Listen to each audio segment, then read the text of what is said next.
Welcome to At Work in America, the podcast that leads the conversation on the future of work.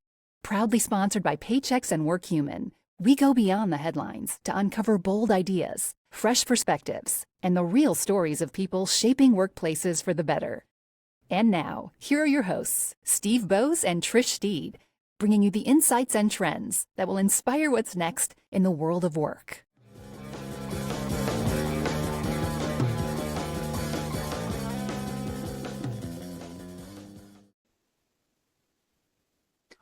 Welcome to the At Work in America podcast, our first show of 2025. My name's Steve Bose. I'm with Trish Steed. Trish, good morning, good afternoon. Happy New Year. Happy season 17 of the podcast.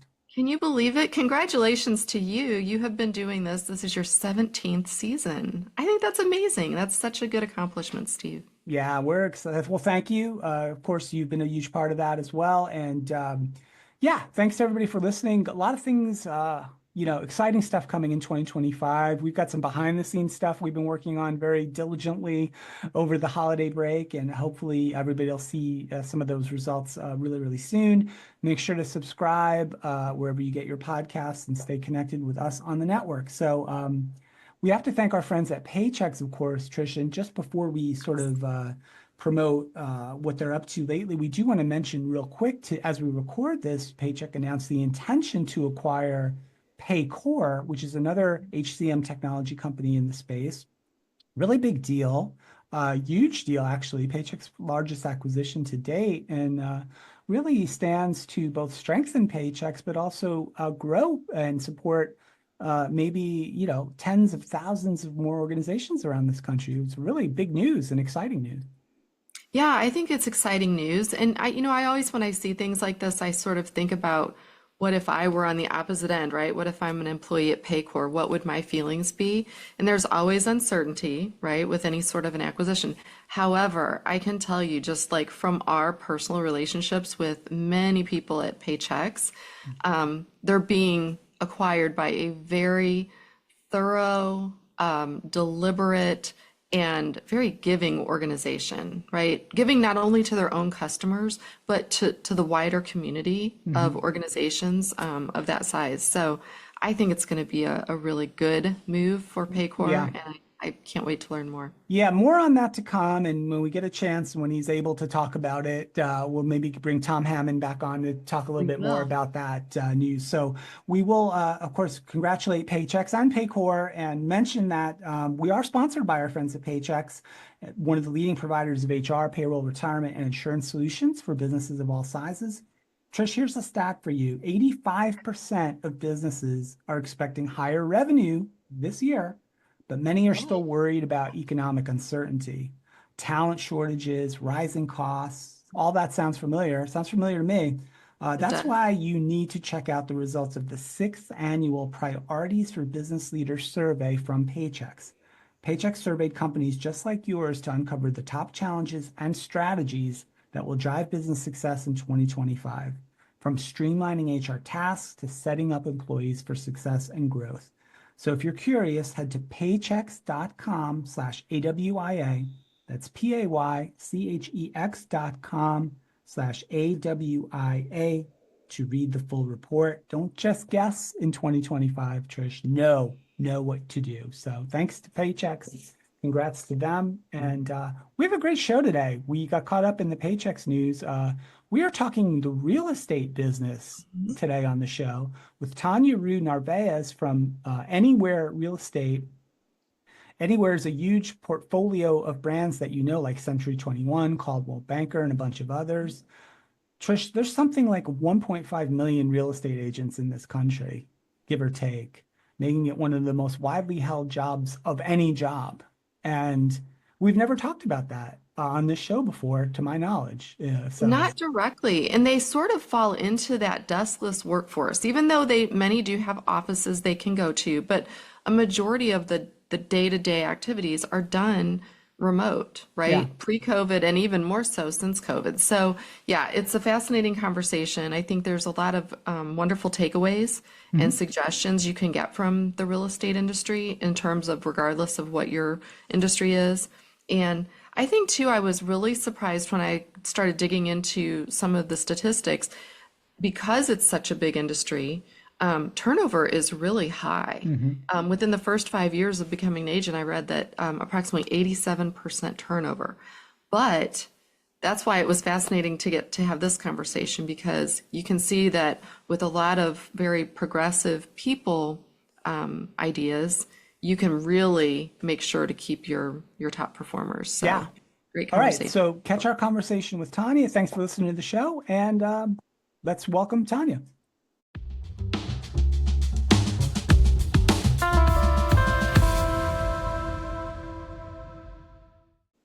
We are so excited today to welcome our guest. She's Tanya Reu-Narvaez. She's the Chief People Officer for Anywhere Real Estate, Inc.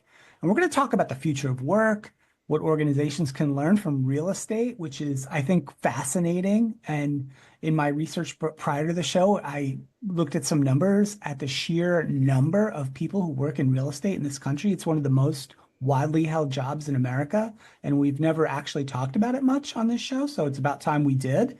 But more about Tanya. Tanya leads the enterprise talent and people strategy for nearly 10,000 employees globally across multiple business units and 6 iconic real estate brands, which support a network of 313,000 real estate agents.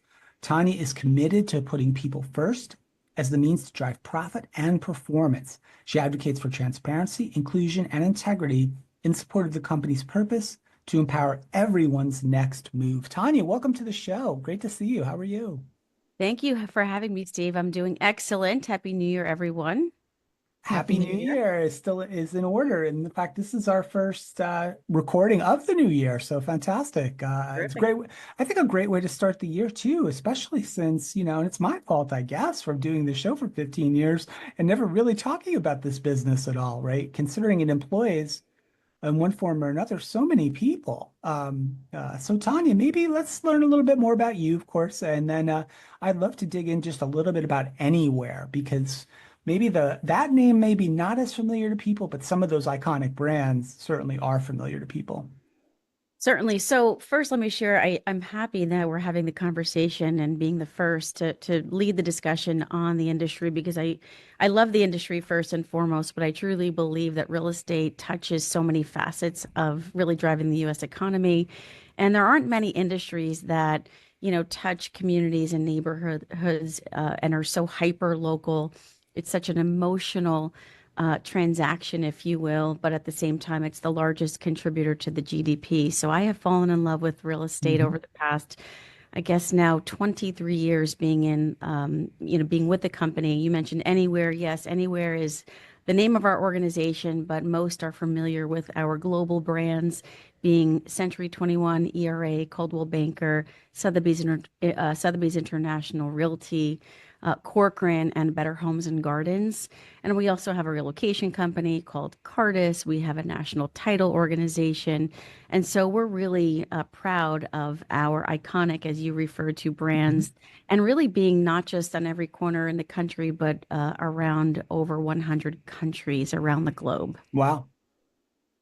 That's pretty impressive considering, you mentioned real estate is such a local kind of business, and again, real emotional. I was thinking before you even said that word, I was thinking about it, like some of the transactions I've had in my life. Man, you count on that real estate, that realtor, that real estate person, that professional so much, right? And it's Absolutely. yeah, you end up becoming real friends with them too. I think for most of us, it's a unique business in that manner, because like I love my plumber, but I don't really feel that emotionally connected to them really ever. But it's different with real estate, I think. It sure is. And it's funny, it is an emotional connection. I think that's really what's led to our focus on people and my focus on people, because we are in essence in the people business. Again, there's really not an industry that's so hyper local, and whereby those connections matter so much.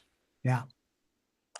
Tanya, one of the things I wanted to touch on, because I know we're going to actually dive in on a lot of the productivity and so forth around being in real estate. But one of the things we like to talk about first is how are people getting interested in becoming real estate agents? We have a a large population of Gen Z that listens to the various podcasts on the broadcast network here.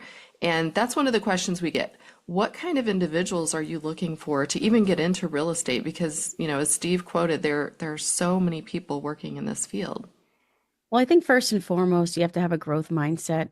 We talk about how the workforce has changed and will likely continue to evolve.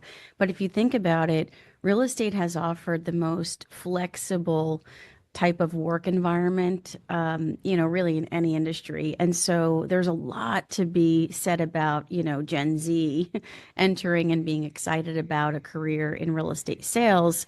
When you think about it, not just the flexibility component that is most attractive to that generation typically, but also, sort of being your own boss, right? Sky's the limit from an earnings perspective. It's what you put into it.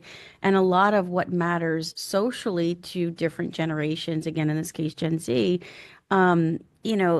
it sort of comes to fruition in real estate. You make a difference in local communities and you impact, wealth building and ultimately have a significant impact on, the national and global economy.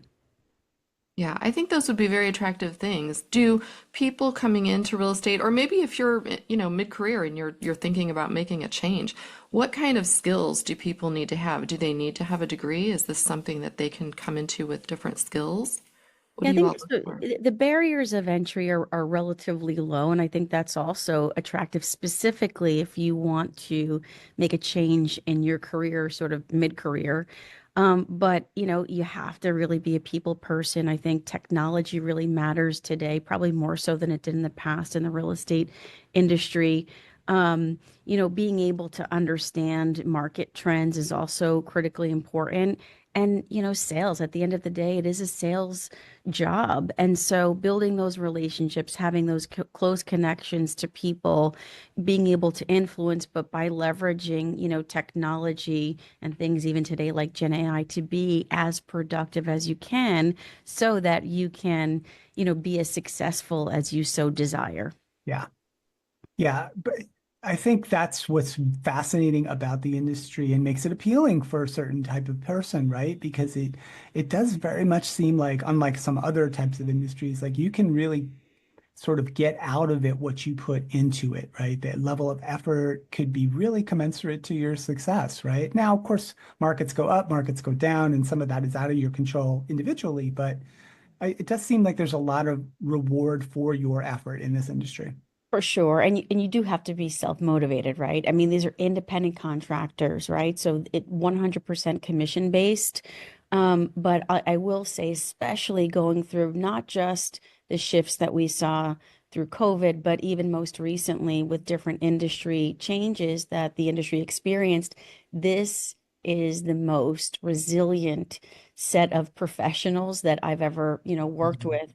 For whatever reason, we come through everything. Our agents come through everything, and they come through really persevering. So they're very resilient. And again, being self-motivated is really important. Mhm. Yeah. Yeah, I think those skills that you mentioned, they're sort of universal in a lot of different businesses, not just in sales, right? But that ability to sort of want to take charge of your own career a little bit, and this will give you that opportunity. So I find that part fascinating. Not only, I mean, there's always a risk as an entrepreneur. Steve and I are entrepreneurs, we know Mhm. that, but to have a really solid brand or company of brands behind you kind of gives you the best of both worlds, I would imagine. I won't say which one, but I did use a realtor from one of your brands numerous times. And I think what I found was that the spirit is that entrepreneurial spirit that they're bringing in addition to those really awesome sales skills, people skills, and the connection to the local community. How do you go about sort of training people in the organization? I know you mentioned they're independent contractors. How do you get them up to speed so that they can be their best in these local communities? Yeah, well, Trish, let me just go back to something you said because you basically described the essence of, of the culture of our organization. You mentioned Oh, good. the entrepreneurial nature of our independent contractors and how that influences a company like anywhere. Our brands matter, and we believe that that match, if you will, of an independent contractor with one of our brands does make a big difference. But, the entrepreneurial complement with, a publicly traded company is really an interesting dynamic. And when I mentioned earlier that we have our 6 brands, each have their distinct personalities, and we honor that, right? While working cross-functionally and cross the organization together on macro, issues, it's really created a very sticky culture for both our agents and our employees. But I'll go back to your question on how do we educate, how do we train? We have a whole function dedicated to, onboarding, educating, providing or enabling productivity gains, if you will, through our client success team. And that's literally what they do every day, all day. And it's really important to us. It's a significant part of our value proposition. But learning in general is a very important component in the eyes of a real estate agent. Thank you for sharing that. Yeah, I think that's one that people might not automatically assume, especially because they might think that a real estate agent kind of is on their own out there in nowhere land, right? Trying to manage and navigate on their own. So yeah, I'm glad you shared that they have that real connection. Yeah, To and I the think that overarching too, brand. yeah, part of our business strategy is, you're in business sort of for yourself, but not by yourself. And again, I think that underscores the connection between an agent and a global brand. Yeah. I love that. Tanya, I'd love to talk a little bit more about sort of the employee side of this equation, right? And you mentioned the pandemic a second ago. Obviously, we all came through that, and work was disrupted, fundamentally through that time period. And it's a few years onto it now, and I guess it was shocking to kind of think about it. It's been like about 5 years almost since the beginning of all that. It doesn't seem like so long, but so many organizations now we're seeing time and again now are almost trying to wind back, right? Mhm. Some of the progress or some of the changes that were made during pandemic, specifically around flexibility and remote working and just how the organization is going to be structured and managed. Somebody, especially the tech companies, right, are Yeah. calling people back to offices, et cetera, et cetera. I'd love for you to talk a little bit about your philosophy on this, how Anywhere is approaching it, and maybe what are some of the lessons you learned from just the nature of your business about keeping people productive and supported who may not be in the office 5 days a week. Sure. So, let me start by sharing where we were in 2020. And that was, we serviced over 300,000 independent contractors that forever have worked remotely or in a hybrid type of, environment in and out of their offices, but mostly in the local communities. Um, we at that time, from a corporate employee standpoint, were at about, call it 92% of our population was tied to an office full time. Mm, And so, overnight that changed, obviously. And where we are now is at about, call it 55%. So almost half of our employees still remain 100% remote. And the mm, balance are tied to a real estate office because of the connection and the support required in partnership with our customers, in this case, our agents. And even in that population, we've seen a shift, a very intentional shift that we've led to more of a flexible type of work arrangement. And I know that many are deciding to or have gone back to, the former state. For us, we made an intentional decision to stay the course with tweaks, mhm. because there were so many silver linings for us that we just didn't want to lose. And I'll give you some examples. Again, being a global company, having multiple brands, in some cases, brands that in the very local markets are, in essence, competitors. Mm, Um, the remote environment, resulting from COVID, allowed for us to strengthen our cross-company culture. So we were at the time forced to bring people together to collaborate. We were forced to, cross borders that perhaps we didn't cross in the past. And so there were so many sort of unanticipated benefits from that we basically operationalized. So During that time, we launched what we call winning behaviors, and there are 4 behaviors that we believe, lead to success if you are an employee of our company, despite where you work and how you work. Um, all of our learning programs have now become enterprise. All of our ERGs are enterprise, Okay. and many of our strategic projects are cross-functional. And there's, the beauty of cross-company connections that enable us to strengthen our culture, but there's also like better outcomes from a productivity and from a business perspective. Can you talk a little bit about specifically on that productivity piece, Tanya, where, I mean, maybe back to what it looked like pre-pandemic, and then now that you have sort of this cross, organization collaboration going on, what kind of increases were you seeing in productivity, or what direct results were you seeing as part of that productive environment? Sure. I think the direct results, I mean, from a pure talent metric standpoint, our engagement is the highest it's been. Our retention is the highest it's been. Our, resignation rate is the lowest it's been, and so on and so forth. Leadership scores, I mean, I can go on and on.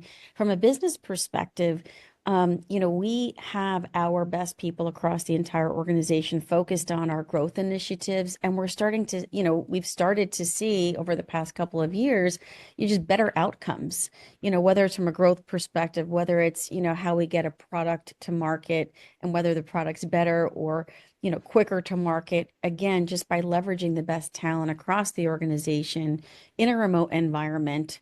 And it's just worked for us. Clearly, as many have, we've been able to attract a whole different type of talent pool to the organization. I remember the days where I was recruiting, and obviously I was recruiting people to work in New Jersey. That was difficult. And now, our executive committee and our leadership and all the way down the line, I mean, they're from all different parts of the country. And, obviously there's different trends that are leading us to even look beyond the US, and we could talk about that perhaps. But for us, it's just our leadership teams are fully cross-functional. There's peer-to-peer sort of coaching and mentoring, and, our impact, we believe, is greater in this type of structure versus how we had it in the past. Yeah, I think having a dispersed leadership team like that, if you're an employee, especially if you're kind of out there selling real estate somewhat on your own, right? Supported, as you mentioned, I think it would be very advantageous to have a leader, maybe from the same region that I'm in, or someone that I sort of feel that kindred relationship with, right? Instead of just thinking, oh, everyone's off in New York, for example, and I don't really have any relationship with them. Have you found any better connection between sort of your senior leadership team and the people in the various regions? It's such a great point. So yes, but I think we still have opportunity. I'll give you an example. For me, now I'm more fluid. So whatever town I'm in, I often pop myself, I don't know if people love this or not, but I pop myself into one of our sales offices.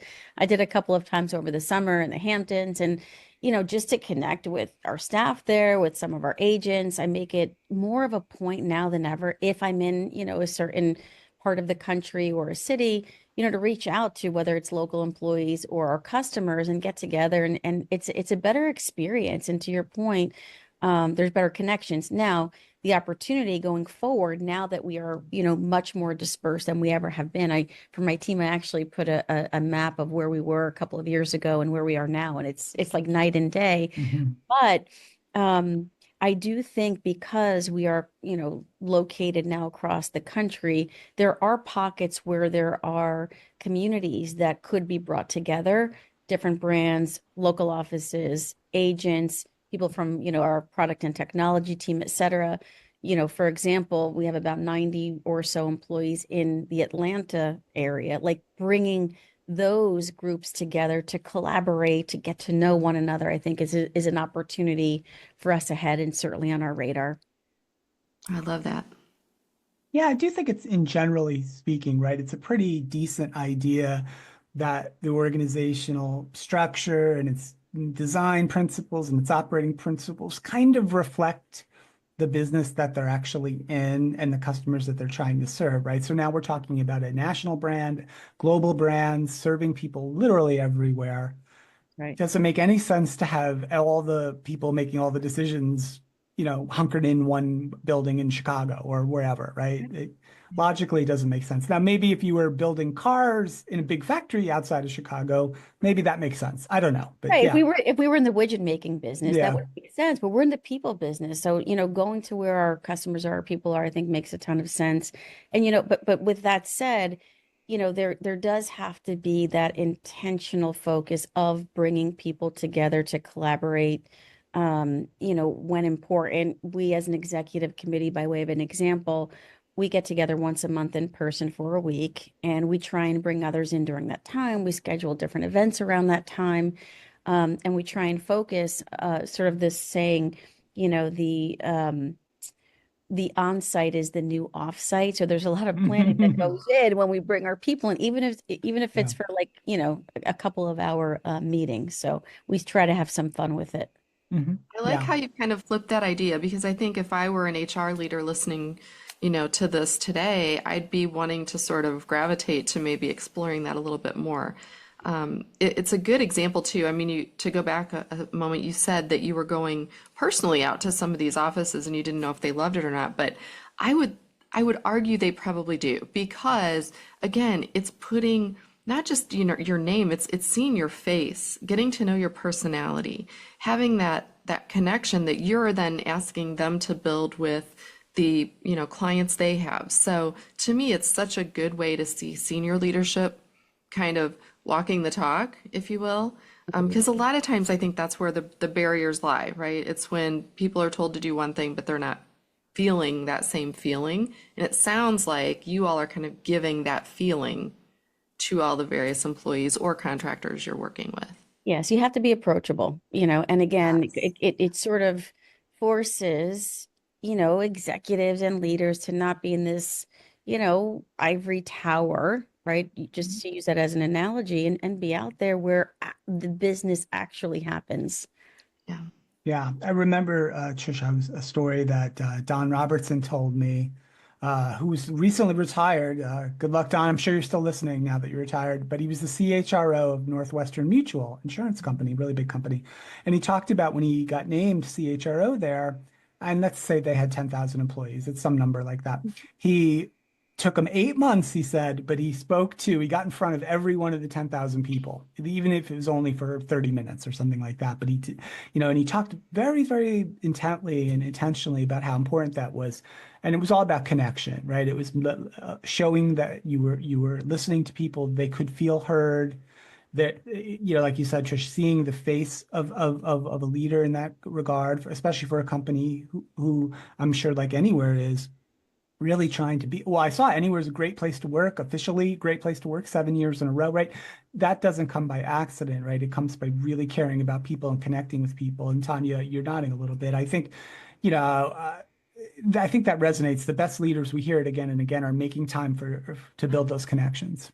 Yeah, it's such a good point. And a couple of things I'll share. One, I've always led with more of a business sort of mindset, and just happened to be in the HR world. But when we went remote, overnight, one piece of sort of leadership anecdote that I'll share for me personally was, even though I was that, I always kept my sort of personal life very separate, and then there's the business world. It forced me to have real deep conversations, regardless of like if it's personal business, and that forged very different relationships than I've had in the past. So that was a big win for me, in my ability to connect at a much deeper level with my team, and then obviously just employees in general across the organization. The other thing I'll share is just the essence of transparency and being a real leader. I implemented a series called Winning Together. It was really a CPO series, Chief People Officer series, whereby I host every month. I think this is the third or fourth year. And I try and focus on topics that I think are most relevant for the masses across our organization. and they are very real conversations that I don't hold back, and frankly, our employees don't hold back. And it's an opportunity to just open up, the conversation and be real and learn about one another and discuss, challenges that might exist, or, answer questions that people may not have felt comfortable asking in the past. So there's definitely something to be said about people like myself and just leaders in general, Yeah. getting in front of people and being real, being authentic, and putting everything on the table. Mhm. Yeah, because what you just described is something so different from you sitting in an office somewhere and sending out, an employee engagement survey once a year. That's Mhm. right. That's That's a right. totally different experience. And so, and well, one is an experience, what you're offering now, versus, yeah, people that get an email that say, can you please tell us what your thoughts are?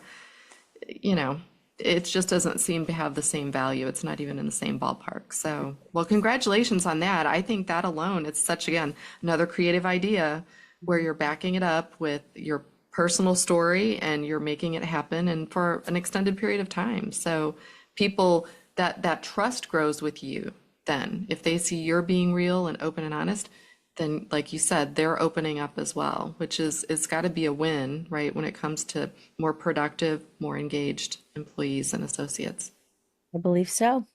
Yeah. Tanya, I want to talk a little bit about, before we let you go, about something very unique that came over when we learned about some of the story here at Anywhere and some of your story, which I'm reading this right from my notes. Tanya's email philosophy dash, she doesn't read emails. And first of all, thank you for showing up to the show on time, because I think we still use email pretty much for all those communications. But Well, the my comms team got me here on time, so I have to give them the credit. okay, I mean, for one, I can't believe that's really real. But if it is, maybe you could, and not to be flippant about it. It's Yeah, funny, yeah. and I'm enjoying myself talking about it. But like, but how it speaks to connection, collaboration, and sort of, particularly around how younger people are wanting to work too, because nobody under 20 wants an email either. I'm pretty sure. Yeah, look, I put that out there because it is actually true. It's situationally based. I glance, obviously, I have my email structured in a way that certain things come, are prioritized. But to be honest, I mean, I could spend my entire day just drafting and sending emails, responding to emails, and I don't think that's the and best use of my time. Mhm. So that's first and foremost. There Right. are there are bigger things to focus on. The second is I do believe that it's an antiquated form of communication, Yeah. and people might agree or disagree with me, but I'm much more effective when I have context. I'm much more effective when I'm talking to a person, whether it's live on the phone or frankly, I use chat and text a lot. Mhm. And I think it's just real time. Like it doesn't get lost in the shuffle. By the time you see it, it's sort of like a day old. Things have happened. Things are more, I mean, like the pace of change is, the fastest it's been and the slowest it'll ever be. Like email doesn't align with that. Yeah. So I prefer chat, I prefer context, I prefer human connections. And it's just, I focus my time on more strategic, aspects of our business. Yeah. I'm really glad that you said that you don't prefer to read emails because, again, I think it's one of those things you have to almost plant that seed in people's heads. Like, that's an okay thing to do. Now, mine wasn't quite that extreme. I did more of if I haven't answered an email within X amount of time back when I was in corporate HR, I had a folder that I would just like take them all and just like push it over there. And I Mm. thought if it's that important, someone's going to bubble it back up. And then anyone that really needed to get a hold of me, I worked in a hospital system, they knew that the best direct way at that time was Twitter DMs. So Absolutely. Hmm. they had to sort of meet me where I was a little bit if they really wanted to get my attention. And yeah, it does work. I love that you're having your own sort of personal philosophy on how best to communicate, right? It's And more I think productive. everyone should, exactly. And look, a lot of times I'll get an email, I'll see like the header, and I'll pick up the phone and call someone, or I'll just send them a chat, and it Yeah. works for me, and I think it works for others. Once the cadence becomes more comfortable for people. Mhm. Yeah, I love it. I mean, I've been pushing for that for a while, and my dream someday is not just retirement, Tanya. It's never having to read another email again. Oh, I'll join you in that. That's I'm with my you. that's my real dream. Last thing, Tanya, and then we promise we will let you go. We're heading into it's the beginning of 2025, right? So many organizations are trying to figure out where are we at with there's rumors that another wave of resignations may be coming, there's the next generation entering the workforce and what are they thinking about and like what are some of the are there one or two things you're thinking about, kind of macro things, whether they're trends or just things you're seeing in your business and how the organization is going to need to maybe adapt in 2025, kind of leading people, retaining people, engaging people. What's on your radar? Yeah, it's a big one. So first, I think it's an exciting time. It's exciting time to be in HR, but I think only if you are like a change agent and you're comfortable working in ambiguity because there's a lot going on. There's some really big trends that I think are going to stay with us, and they're all going to happen at sort of time, the same time, so simultaneously. But there's, clearly a big push on automation with the whole Gen AI entering the workforce, and the fear factor that hopefully companies are trying to, overcome because we believe here at Anywhere that Gen AI is a major enabler to allow employees to do, sort of different, better, more creative things that only humans can do. And so we're trying to lean into that with a whole bottoms up approach, but that means people have to work differently. And that's hard for many, for most, I should say. With that also comes just what skills are needed in the work environment. And, there's a couple of stats I think are important to share. 66% of jobs are exposed to automation. So there's a big, we just have to rethink that. 40% of the global workforce is projected to be independent. And that means that we have to augment our sort of staffing strategy in a pretty significant way. Like we really need to be looking at the global workforce. And, historically, for any type of, offshoring, outsourcing, nearshoring, the lead was cost, and frankly it's not cost any longer, it's skill shortage. Mhm. So with the Gen AI or just technology enablement shifting skills to different skills to be required and having to look in different areas, like those are big trends that are keeping me up at night. Mhm. But it's important to think about them as big opportunities going forward. So I think creativity is going to be a real big one. And we're trying to, think about how to solve for some of those skills. And some of the skills I mentioned earlier are probably most relevant going forward. The connections, human-centric leadership is, I think, the biggest leadership gap today. I think there's partly, tied to COVID, part tied to technology.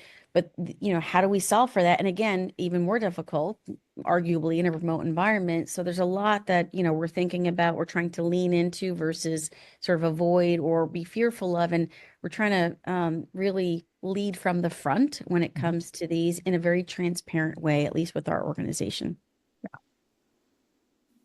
Tanya, thank you for that. There is a lot there, right? But as you said, it represents a lot of opportunity, and I think a really exciting year, maybe next several years, right? For people, the people business, and for HR professionals. And we did, yeah, Gen AI and skill. I mean, it's all the things that are happening make this the CHRO, the CPO role to be essential in the organization and an exciting one to have. So I think yeah, I'm encouraged about as we start 2025 as well. Lots of fun ahead, as am I. Yeah, awesome. Well, this has been super fun, Tanya. It's been great to meet you and learn a little bit more about your business and your philosophies and Anywhere, of course. And like I said, the man, I grew up seeing the Century 21 Blazers, right? I don't know if they still have them, to be They honest have with them in you. other parts of the world, actually. They're very prominent in countries like Japan and Spain. But Really? Yeah, those yeah, were pretty very, cool. yep, they were. I'm gonna have to get on eBay and get myself one of those. I've I never can help even. you out with that. All right, I'm gonna work on that. But Give him some swag. yeah, so it's Anywhere Real Estate Inc. You can check out their careers page if you'd like. I was reading it some this morning. really cool and talking about like just the commitment to employees, some of the stuff about the great place to work. It's really fascinating way to kind of learn a little bit more, kind of pull the cover back a little bit about Anywhere, but also to hear from Tanya directly here as we did today to learn a little bit more about what it's like at Anywhere. So thank you so much for joining us. Thank you both. Appreciate it. Awesome. Trish, good stuff. I love it. We've got some family friends in the real estate game, and I think I've learned a little bit more about what that's about too today. I know, and I think just as someone who has been a customer of some of these brands over my history of buying and selling homes, it's kind of refreshing to see what's going on behind the scenes for the people I was working with. And now it makes sense. It makes sense why I was having the good experience I had in all those cases. Yeah, So it does make sense. really fun. All right, great stuff. Thanks again to Tanya and the team at Anywhere for doing a great job here. Thanks so much for joining us today. Make sure to hit subscribe. Get all the episodes on the podcast network. New episodes coming out each week. It's going to be a big 2025. Trish and I are super excited about it. Thanks, of course, to our friends at Paychex. Maybe we'll mention this in the next show. Huge news from our friends at Paychex that was announced today. We'll have to talk about that some as well. But That's right. yes, for our guest Tanya Reu-Narvaez, for Trish Steve, my name is Steve Bose. Thank you so much for listening. We will see you next time, and bye for now.